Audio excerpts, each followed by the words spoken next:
আপনারা না আমি কইছি আপনার কাজ না থাকলে আমার অফিসে আইবেন না। আপনি তো আইছেন লগে করে আবার হ্যাগো হয়ে আইছেন। মতলবটা কি কোন তো? আপনার জন্য একটা গিফট নিয়ে এসেছি, আর এটা দেওয়ার জন্য আমরা আসছি। যেহেতু মানে ভালোবেসে আনছে তোর জিনিসটা নিয়ে নাও। ছেলেটার মনটা কিন্তু অনেক ভালো। আর এটা তোমাকে অনেক মানাবে। আমি অনেকগুলো দোকানে দেখে এটা দিয়ে এসেছি। আল্লাহ, এত দামি নেকলেস! আমি তো খুব খুশি হয়েছি। আমার অনেক।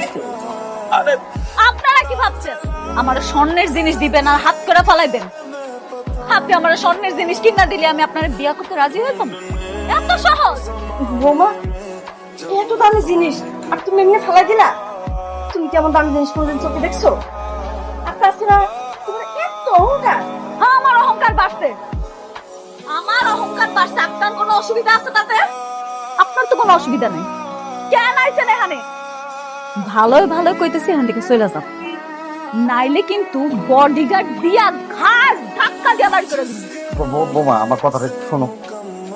এই রাতু বাবা দেখবি খুবই ভালো, খুবই ভালো ছেলে। আমাকে অনেকের চাইতে ধরো হাজার গুণ ভালো ছেলে।